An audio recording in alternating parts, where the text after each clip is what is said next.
Hello everybody, this is Toys R Us, and for this new figure unboxing and review we're going to be looking at the Magic Square. This is their figure called Space Skimming, which I'm sure you can tell is a third-party take on a Generation 1 Cyclonus figure. So of course we're going to do some comparisons with the original figure itself, with the updated Generation Select version, because that's the same sort of colour scheme we're going for.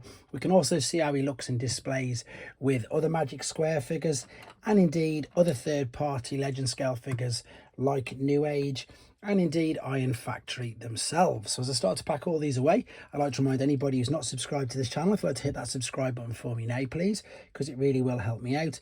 And also to thank Show's eStore, because that's who I purchased this from, and as you can see they got him to me nice and safely. So as I've said, this is a third-party company's take on Cyclonus. Because it transforms, it's not licensed by Hasbro or Takara, so that's why they can't call him Cyclonus. You can see, as I said, he's made by Magic Square. We can see him in the package in there. We're going to grab him out in a second. And then we've got, I suppose, some schematics there of the particular figure. Now I've already opened this just to help with the speed of the video, and if we bring this out you can see that there he is in his, I suppose it's like a clamshell or his plastic encasing, shall we say. I'm going to also upload the transformation video separately as a tutorial to keep the length of the video down, and indeed to help other people if they're thinking of purchasing this for themselves. Right, let's have a look at him then. So as I say, because he's not licensed by Hasbro or Takara, they don't have to abide by the same plastic rules as well. Right, so there he is, and again this is what's known as a Legend scale take on an original Generation 1 figure. So he's fresh out of the packaging. We need to grab hold of the forearms and just slide this up to reveal the fists. This is all plastic, by the way. There's no die cast to my knowledge in this, apart from the obvious screws, rivets, and I suppose hinges, etc. But look at it, it looks really good. I've just got a real soft spot for the Cyclonus toy and figure in general.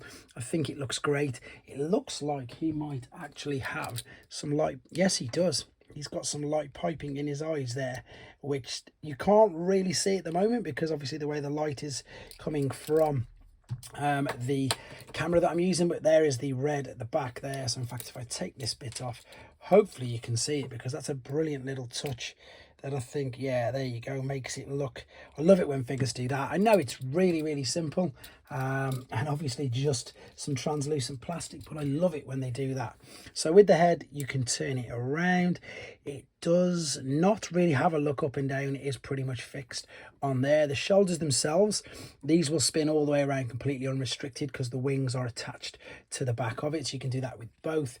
You can also take them out only that far, then they obviously get restricted by the big shoulder pad that you've got there. You can spin this around underneath the shoulder blade. There is bicep flexion.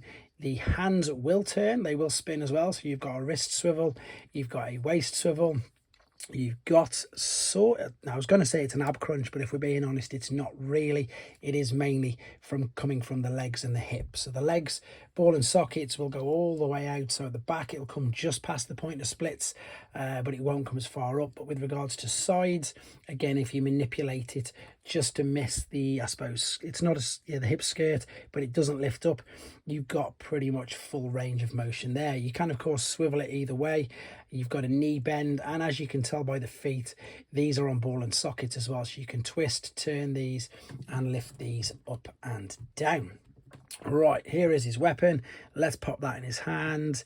It does feel nice, you know, a brand new figure, so that was quite stiff to get in. The good thing with these is the joints are really stiff, even though they're as articulate as they are. I think he looks great. Look at that. It's a brilliant figure, and indeed a great homage to the original. So of course the original didn't have anywhere near as much articulation, but he's pretty much got the same articulation.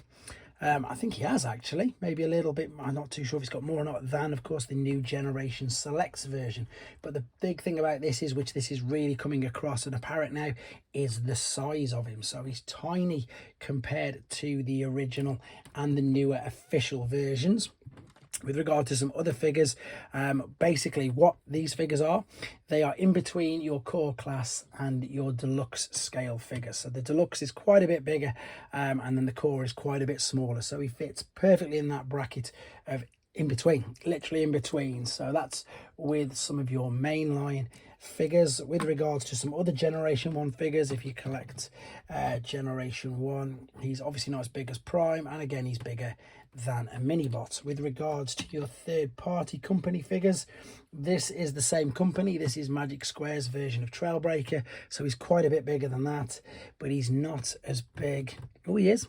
With the spikes on the top of his head, he is bigger than New Age's take on Optimus. And although this is the transparent version, this is Iron Factory. I think he's called Sheen, but obviously it is, of course, Mirage. So you can see that he scales pretty well with all of them, in honesty. Right, to be honest, I don't think there's much more to show you with the robot mode. We can have a quick look at some of the extra details on it that I may have glossed over. This silver is reflective, which does catch the light brilliantly. There's not too many details on it. There's space there if you want to put a Decepticon logo. And everything really, in honesty, is tucked away quite neatly. But I think, as I say, that is it for the robot mode. Let's have a look at him in his alternate mode. So then, back for the final time with him in his alternate mode, and to be honest, this is where I just get really disappointed with this particular figure.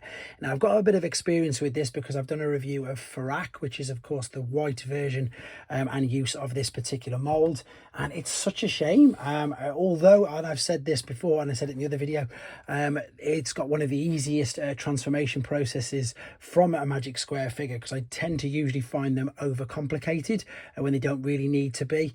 With this, I'm sure you can see, you know, there's quite a few gaps, and these, which of course were the shoulders, they just do not touch. If you look at any images of this on the website, on ShowZ itself, which is where I purchased this from, as I say, you will see you've got this gap all the time. It just doesn't seem to fit, which is such a shame, because the robot mode is great, but they really have, I'm not going to say let themselves down. I imagine most people are going to be displaying it in this in the robot mode, but it's still not great. I've got to be completely honest.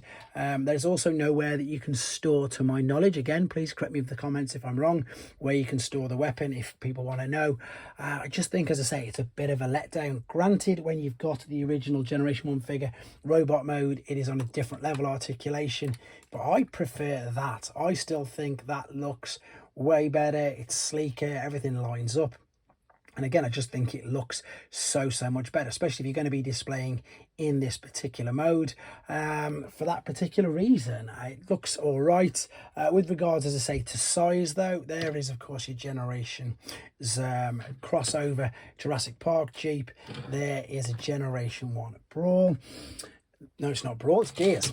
There, of course, is a Legacy drag strip. So you can see it is much smaller than these. So again, as I said, in the robot mode, it is in between your core class figures and indeed your deluxe. But again, with this, doesn't really work for me. This alternate mode looks okay. Robot mode is way better, but I do think that it is perhaps one of Magic Square's weaker figures. Let me know what you think in the comments though, guys. Am I being overly harsh? Maybe because I just love Cyclonus. I don't think I'm being overly harsh. You can move these if you want, but you wouldn't really want to because it's wings. I just think, as I say, there's far better third-party versions and figures out there, to be honest. But there you go. That's all I'm going to say about this particular figure. Robot mode looks great. Alternate mode could have done a lot better. But there you go. This is their take on a Legends scale Cyclonus. Let me know what you think in the comments. Take care.